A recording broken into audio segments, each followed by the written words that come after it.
Hi ನಮಸ್ಕಾರ. ನಾನು ನಿಮ್ಮ ಪ್ರೀತಿಯ ಶಿವಾನಂದ್. ಇವತ್ತಿನ ಒಂದು ಇಂಪಾರ್ಟೆಂಟ್ ಟಾಪಿಕ್ ಬಗ್ಗೆ ಚರ್ಚೆ ಮಾಡೋಣ. ನಿಮ್ಗೆ ಗೊತ್ತಿರೋ ಹಾಗೆ ನಾನು ಪ್ರಜಾವಾಣಿ ಪೇಪರನ್ನು ಓದ್ತಾ ಇದ್ದೇನೆ. ಸೊ ಇಲ್ಲಿ ಏನಿದೆ ಅಂದರೆ ಆದಿವಾಸಿ ಗೌರವ ದಿವಸ ಅಂತ ಇದೆ ಪೇಪರ್ನಲ್ಲಿ. ಹಾಗೆ ಆದಿವಾಸಿ ಗೌರವ ದಿನವನ್ನು ಯಾವಾಗ ಆಚರಣೆ ಮಾಡ್ತಾರಂತ ನೇರವಾದ ಪ್ರಶ್ನೆ ಬರ್ತದೆ. ನವೆಂಬರ್ 15ರಂದು ಆದಿವಾಸಿ ಗೌರವ ದಿನವನ್ನು ಆಚರಣೆ ಮಾಡ್ತಾರೆ. ಹಾಗಾದರೆ ಬಿರ್ಸಾ ಮುಂಡಾ ಅಂತ ಒಬ್ಬ ವ್ಯಕ್ತಿ ಬರ್ತಾರೆ, ಬುಡಕಟ್ಟು ವ್ಯಕ್ತಿ. ಹಾಗಾದರೆ ಬಿರ್ಸಾ ಮುಂಡಾ ಅವರ ಒಂದು ಜನ್ಮದಿನವಾದ ನವೆಂಬರ್ 15ನ್ನು ನಾವು ಏನಂತ ಆಚರಣೆ ಮಾಡ್ತೀವಿ ಅಂದರೆ ಆದಿವಾಸಿ ಗೌರವ ದಿನ ಅಂತ ಆಚರಣೆ ಮಾಡ್ತೀವಿ. ಈ ಮೊಟ್ಟ ಮೊದಲ ಬಾರಿಗೆ 2021ರಲ್ಲಿ ನರೇಂದ್ರ ಮೋದಿಯವರು ಏನು ಮಾಡ್ತಾರೆ ಅಂದರೆ ನವೆಂಬರ್ 15ನ್ನು ಆದಿವಾಸಿ ಗೌರವ ದಿವಸ ಅಂತ ಆಚರಣೆ ಮಾಡೋಣ ಅಂತ ಕರೆ ಕೊಡ್ತಾರೆ. ಕರೆ ಕೊಟ್ಟ ತಕ್ಷಣ ಅಲ್ಲಿಂದ ಸ್ಟಾರ್ಟ್ ಮಾಡ್ತಾರೆ. ಯಾಕೆ ಇಂಪಾರ್ಟೆಂಟ್ ಅಂತಂದರೆ ಬಿರ್ಸಾ ಮುಂಡಾ ಅವರ 150ನೇ ಜನ್ಮದಿನ ಆಗಿದೆ. 150ನೇ ಜನ್ಮದಿನದ ಅಂಗವಾಗಿ ಭಾಳ ವೆರಿ ಇಂಪಾರ್ಟೆಂಟ್ ಆಗಿರೋದ್ರಿಂದ ಕೆಲವೊಂದು ಕೀ ಪಾಯಿಂಟ್ಗಳನ್ನ ನೋಡ್ಕೊತ ಹೋಗೋಣ. ಹಾಗಾದರೆ ಆದಿವಾಸಿ ಗೌರವ ದಿವಸ ಕಾರ್ಯಕ್ರಮವನ್ನು ಎಲ್ಲಿ ಆಯೋಜನೆ ಮಾಡಲಾಗಿತ್ತು ಅಂದರೆ 2024ರಲ್ಲಿ ಬಿಹಾರ ರಾಜ್ಯದಲ್ಲಿ ಆಯೋಜನೆ ಮಾಡಲಾಯಿತು. ಹಾಗಾದರೆ ಇಲ್ಲೊಂದು ಕೆಲವೊಂದು ಪಾಯಿಂಟ್ಗಳನ್ನ ಹೊಸದಾಗಿ ಆಚರಣೆ ಮಾಡ್ಕೊತ ಬಂದರೆ ಏನಂದರೆ ಡೆಲ್ಲಿಯ ಸರಾಯ ಕಾಲೇಕಾನ್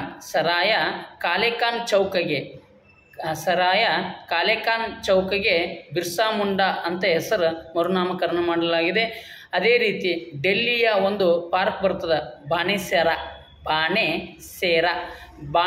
ಎಂಬ ಪಾರ್ಕಿಗೆ ಬಿರ್ಸಾ ಮುಂಡಾ ಪ್ರತಿಭೆಯನ್ನು ಅನಾವರಣಗೊಳಿಸತ್ತಾರ. ಯಾರು ಅಂದ್ರೆ ಅಮಿತ್ ಶಾ.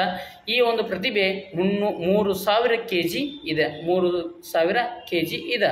ಹಾಗಾದರೆ ಅಲ್ಲೊಂದು ಹೇಳಿಕೆ ಕೊಟ್ಟಿದ್ದಾರೆ. ಏನಂತ ಹೇಳಿಕೆ ಕೊಟ್ಟಿದ್ದಾರೆ ಅಂದರೆ 2024 ನವೆಂಬರ್ 15ರಿಂದ 2025 ನವೆಂಬರ್ 15ರವರೆಗೆ ಇಡೀ ವರ್ಷವು ಆಚರಣೆ ಮಾಡೋಣ, ಆದಿವಾಸಿ ಗೌರವ ದಿನ ಅಂತ ಆಚರಣೆ ಮಾಡೋಣ ಅಂತ ಕೇಂದ್ರ ಸರ್ಕಾರ ಕರೆ ಕೊಟ್ಟಿದೆ.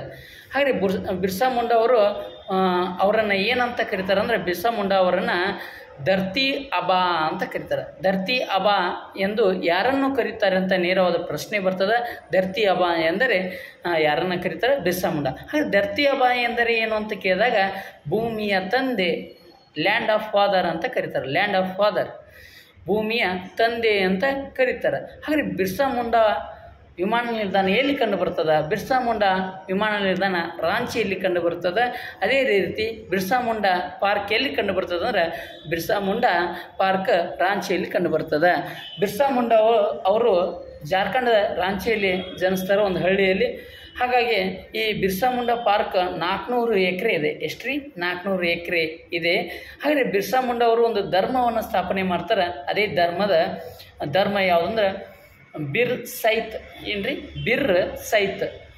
ಸೈತ್ ಎಂಬ ಧರ್ಮವನ್ನು ಸ್ಥಾಪನೆ ಮಾಡಿದವರು ಯಾರು ಅಂದಾಗ ಬಿರ್ಸಾ ಮುಂಡಾ ಅಂತ ಹೇಳಬೇಕು. ಬಿರ್ ಸೈತ್ ಧರ್ಮವನ್ನು ಸ್ಥಾಪನೆ ಮಾಡಿದ್ದಾರೆ. ಅದೇ ರೀತಿ ಒಂದು ಚಳುವಳಿಯನ್ನು ಆರಂಭಿಸ್ತಾರೆ. ಯಾರು? ಬಿರ್ಸಾ ಮುಂಡಾ ಅವರು ಒಂದು ಚಳುವಳಿಯನ್ನು ಆರಂಭಿಸ್ತಾರೆ.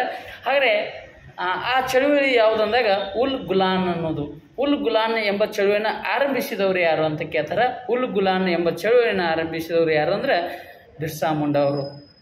ಇಲ್ಲಿ ಏನು ಹೇಳ್ತಾರೆ ಅಂದರೆ ಬಿಳಿಯರ ಆಳ್ವಿಕೆ ಕೊನೆಗೊಳ್ಳಲಿ, ನಮ್ಮ ರಾಜ್ಯ ಬರಲಿ ಅಂತ ಒಂದು ಸ್ಟೇಟ್ಮೆಂಟ್ ಕೊಡ್ತಾರೆ ಅವರು. ನೋಡಿರಿ, ಬಿರ್ಸಾ ಮುಂಡಾ ಅವರು ಮುಂಡಾ ದಂಗೆ ಅಂತ ಬರ್ತಲ್ಲ, ಆ ದಂಗೆಯಲ್ಲಿ ಒಂದು ಚಳುವಳಿಯನ್ನು ಆರಂಭಿಸ್ತಾರೆ. ಆ ಚಳುವಳಿ ಹೆಸರು ಉಲ್ ಗುಲಾನ್. ಆ ಉಲ್ ಗುಲಾನ್ ಎಂಬ ಚಳುವಳಿಯಲ್ಲಿ ಒಂದು ಹೇಳಿಕೆ ಕೊಡ್ತಾರೆ. ಏನಂದರೆ ಬಿಳಿಯರ ಆಳ್ವಿಕೆ ಕೊನೆಗೊಳ್ಳಲಿ, ನಮ್ಮ ರಾಜ್ಯ ಬರಲಿ. ಅದನ್ನೇ ಹಿಂದಿದಾಗ ಅಬುಬ್ಬಾ ರಾಜ್ ಸೇಠ್ ಜನ್ ಮಹಾರಾಣಿ ರಾಜ್ ತುಂಡ್ ಜನ್ ಅಂತ ಅವರು ಹೇಳಿಕೆ ಕೊಟ್ಟಿರ್ತಾರೆ. ಈ ಹೇಳಿಕೆಯನ್ನು ಹೇಳಿದವರು ಯಾರು ಅಂತ ಕೇಳ್ತಾರೆ. ನೆನಪಿಟ್ಕೋರಿ, ಈ ಹೇಳಿಕೆಯನ್ನು ಹೇಳಿದವರು ಯಾರು ಅಂದರೆ ಬಿರ್ಸಾ ಮುಂಡಾ. ಇನ್ನು ಬಿರ್ಸಾ ಮುಂಡಾ ಅವರ ಬಗ್ಗೆ ನೋಡೋದಾದರೆ ಇನ್ನೊಂದು ಪಾಯಿಂಟ್ ಇದೆ. ಭಾರತದ ಅತಿ ದೊಡ್ಡ ಹಾಕಿ ಸ್ಟೇಡಿಯಂ ಯಾವುದಂದರೆ ಭಾರತದ ಅತಿ ದೊಡ್ಡ ಹಾಕಿ ಸ್ಟೇಡಿಯಂ ಬಿರ್ಸಾ ಮುಂಡಾ ಆಗಿದೆ. ಎಲ್ಲಿ ಕಂಡು ಬರ್ತದೆ? ಒಡಿಸ್ಸಾದ ಭುವನೇಶ್ವರದಲ್ಲಿ ಕಂಡು ಬರ್ತದೆ. ಇನ್ನು ಸೆಕೆಂಡ್ ಪಾಯಿಂಟ್ ಇನ್ನು ನವೆಂಬರ್ 18ರಲ್ಲಿ ಕನಕದಾಸ ಜಯಂತಿ ಇರೋದರಿಂದ ಕನಕ ಪ್ರಶಸ್ತಿಯನ್ನು ನೀಡ್ಯಾರ. ಹೀಗಾಗಿ ವೆರಿ ವೆರಿ ಇಂಪಾರ್ಟೆಂಟ್.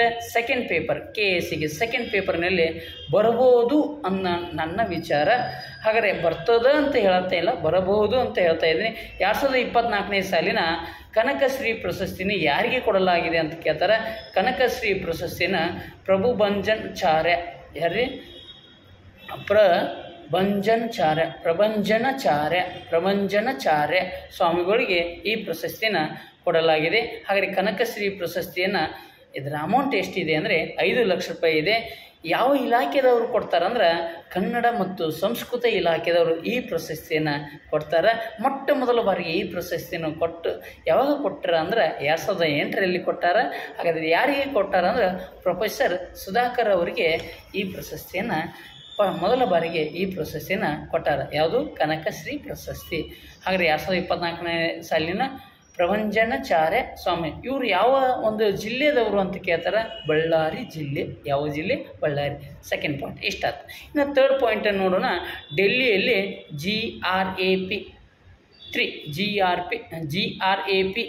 3 ಒಂದು ರೂಲನ್ನು ಅಳವಡಿಸಿಕೊಂಡ್ರೆ. ಯಾಕೆ ಈ ರೂಲನ್ನು ಅಳವಡಿಸಿಕೊಂಡ್ರೆ ಅಂದರೆ ನಿಮಗೆ ಗೊತ್ತಿರಿದೆ, ವಾಯುಗುಣ ಹವಾಮಾನ ಏನು ವಾಯು ಮಾಲಿನ್ಯ ಜಾಸ್ತಿ ಆಗ್ತಾಯಿದೆ. ಅಲ್ಲಿ ಗಾಳಿ ಮಟ್ಟ ಮಾಲಿನ್ಯ ಆಗ್ತಾಯಿದೆ.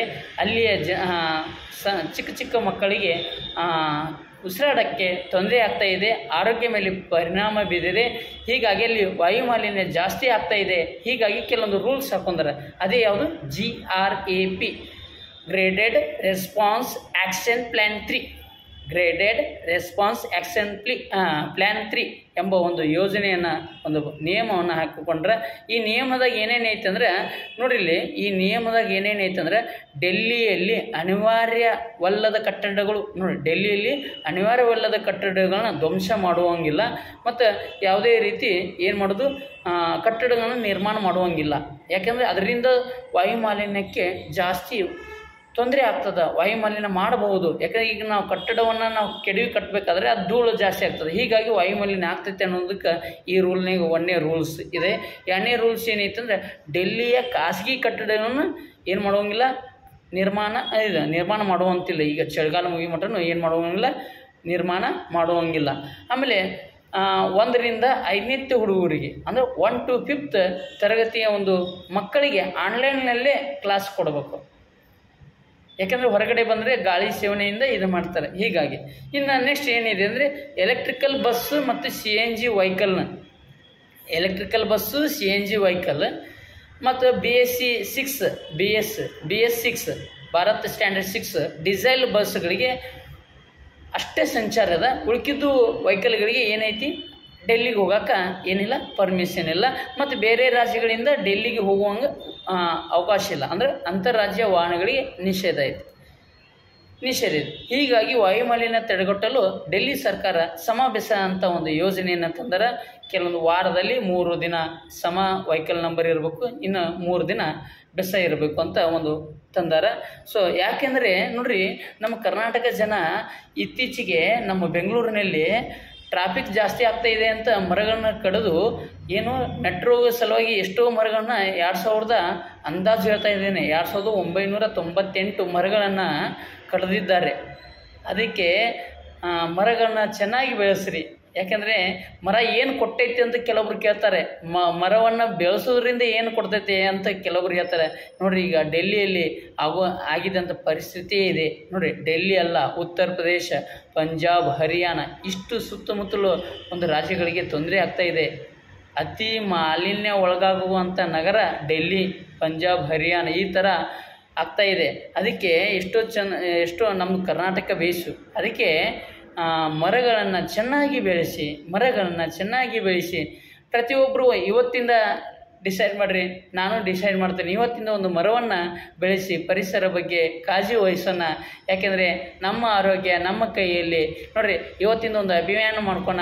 ನಮ್ಮ ಆರೋಗ್ಯ ನಮ್ಮ ಕೈಯಲ್ಲಿ, ಹಾಗೆ ನಮ್ಮ ಗಿಡ ನಮ್ಮ ಜವಾಬ್ದಾರಿ. ನೋಡಿರಿ, ಒಂದು ಅಭಿಯಾನ ಮಾಡೋಣ. ಇವತ್ತಿಂದ ನಿಮ್ಮ ಯೂಟ್ಯೂಬ್ದಲ್ಲಿ ನಾನು ಒಂದು ಅಟ್ಲೀಸ್ಟ್ 6 ತಿಂಗಳಿಗೆ ಒಂದು ಮರ ಹಾಕೋಣ, 6 ತಿಂಗಳಿಗೆ ಒಂದು ಮರ ಇಡೋಣ, ವರ್ಷಕ್ಕೆ 2 ಮರ ಇಡೋಣ. ಅದೇ ನಮ್ಮ ಮರ ನಮ್ಮ ಕೈಯಲ್ಲಿ. ಅಥವಾ ನಮ್ಮ ಮರ ನಮ್ಮ ಜವಾಬ್ದಾರಿ ಅನ್ನೋ ಒಂದು ಅಭಿಯಾನನ ರೂಢಿಯನ್ನು ಮಾಡ್ಕೊಂಡು ಇಲ್ಲೊಂದು ಸ್ಟೇಟ್ಮೆಂಟ್ ಕೊಟ್ಟಿದ್ದಾರೆ. ವಾಯು ಮಾಲಿನ್ಯಕ್ಕೆ ವಾಯು ಮಾಲಿನ್ಯದಿಂದ ತೊಂದರೆಗಾಗುವಂಥ ಮಹಾನಗರಗಳು ಯಾವುವು ಅಂದರೆ ಬೆಂಗಳೂರು ಭಾಳ ಡೇಂಜರ್ ಇದೆ. ಇನ್ನು ಅಹಮದಾಬಾದ್ ಅಲ್ಲಿ ವಾಯು ಮಾಲಿನ್ಯ ಜಾಸ್ತಿ ಇದೆ. ಚೆನ್ನೈ, ಡೆಲ್ಲಿ, ಹೈದರಾಬಾದ್, ಕಲ್ಕತ್ತಾ, ಮುಂಬೈ, ಪುಣೆ, ಶಿಮ್ಲಾ, ವಾರಣಾಸಿ ಈ ನಗರಗಳಲ್ಲಿ ಅತಿ ಹೆಚ್ಚು ವಾಯು ಮಾಲಿನ್ಯ ಆಗ್ತಾ ಇದೆ ಅಂತ ರಿಪೋರ್ಟ್ ಕೊಟ್ಟಿದ್ದಾರೆ.